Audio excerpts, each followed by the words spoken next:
ये हमारी एक मैया है सरोज मैया, जिनकी उम्र है 65 वर्ष। रायगढ़ सिंधी कॉलोनी से हैं। पति 10 साल पहले समाप्त हो गए थे। इनका एक बेटा हुआ था जो कि इन्होंने बचपन में ही किसी को दे दिया था। मैया से बात कराओ एक बार। मैया, आपका बेटा हुआ था तो किससे दे दिया था आपने? हाँ, उनको भी ना बाल बच्चा नहीं था। किसको दिया था बेटा आपने? मेरी देवरानी। आपको, आपकी देवरानी को आपने अपना बेटा दे दिया? जी। तो उसके बच्चा नहीं था इसलिए? उनके बच्चे पैदा हुए ही नहीं। फिर से ही मेरा देवर खत्म हो गया। फिर उसके बाद मेरा लड़का को मैं ले दी। तो आपने अपने बेटे को दे दिया? जी। फिर अपना जियो खाओ। फिर आपका बेटा दूसरा हुआ? नहीं, मेरे पास 3 बच्चा थे ना, 3 लड़का थे मेरे को। हाँ। तो 3 लड़का में 2 लड़का मेरा खत्म हो गया। अच्छा, 2 खत्म हो गए। 22 साल का खत्म हुआ और 12 साल का खत्म। और जो दे दिया था वो है? जी, वो है। जी। अब आपके पास फिर बेटा नहीं है? नहीं। तो फिर आप गौरी गोपाल आश्रम क्यों आ गए? तो वो मेरे भतीजा लोग नहीं रखना चाह रहे हैं मेरे को, ना भाई रखना चाह रहा है। और आज मैंने माँ का परिचय इसलिए कराया कि जिस माँ ने अपने उस बेटे को गोद दिया था, आज वो बेटा अपनी माँ से मिलने के लिए आया है गौरी गोपाल आश्रम में। कौन है ये आपका? ये हमारा लड़का है, वैसे नहीं, यहाँ नहीं रहता है, दिल्ली में रहता है अपने। तो जिसे आपने गोद दे दिया था वही बच्चा है ये? जी। ये वही है? जी। तो वो अभी दिल्ली में रह रहा है, अपनी शादी करके दिल्ली में रह रहा है अपनी सास के पास में।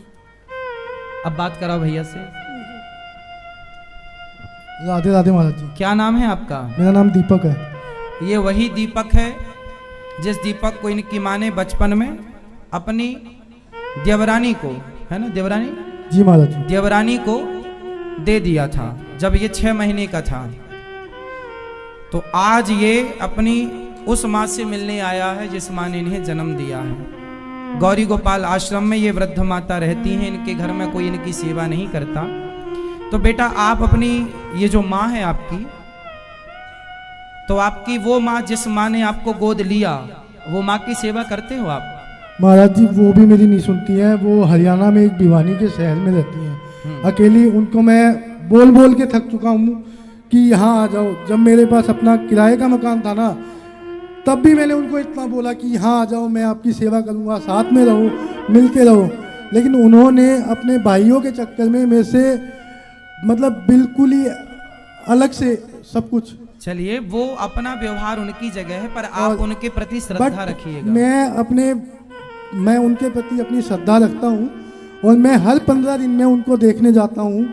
झाड़ू पोछा जो मेरे से बन पड़ता है, जो मेरे से सेवा होती है, मैं उनकी करता हूँ महाराज जी। अब आपके पास 2 जिम्मेदारी हैं। एक तो उस माँ की जिम्मेदारी जिसने आपको गोद लिया, और एक उस माँ की जिम्मेदारी जिसने आपको गोद दिया, जिसने जन्म दिया।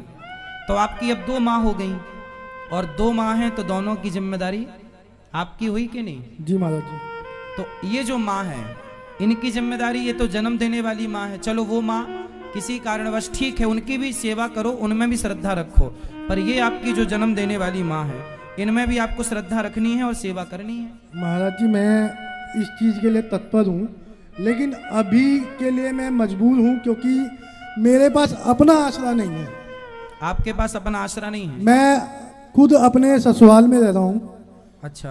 और वही लोग मुझे सपोर्ट कर रहे हैं। मेरे कोविड के दौरान मेरे को नुकसान लग गया था करीब 10-15 लाख का, और मैं उससे उभर नहीं पाया हूँ। मैं नौकरी कर रहा हूँ 20-25 हज़ार रुपये की। ठीक है, नौकरी करिए, बिजनेस करिए, पैसा कमाइए, परिवार का पेट भरिए, परंतु अपनी माँ को ना भूलिएगा। गरीबी अमीरी तो आएगी। समय तो ऐसा तक आया हरिश्चंद्र को कि बाजार में बिकना पड़ा। ये तो समय है, बनता और बिगड़ता रहेगा।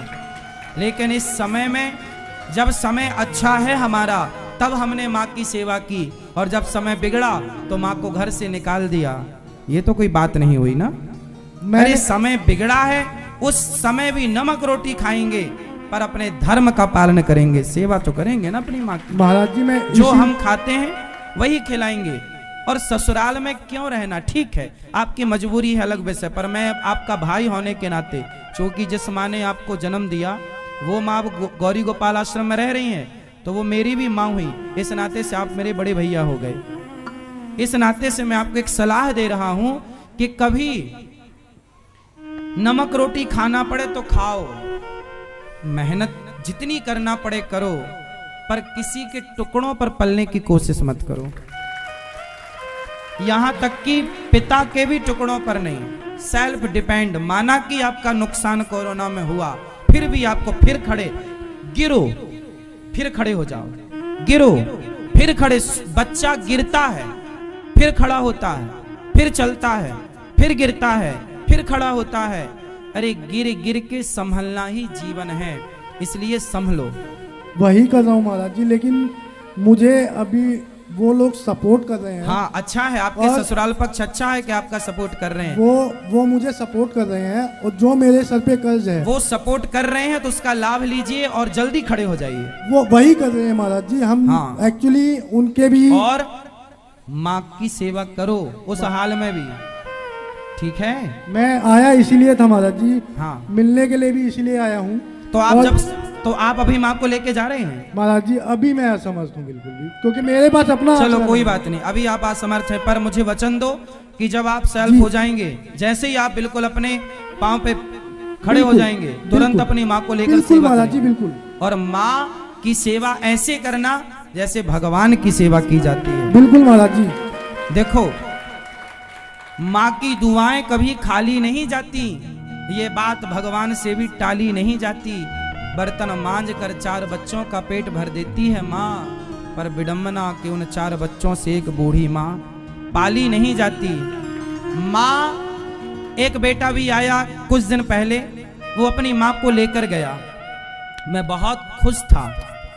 मैंने उस बेटे से कहा कि भैया तुम बहुत अच्छे हो कि 3 साल बाद ही सही कम से कम अपनी माँ को लेने तो आए।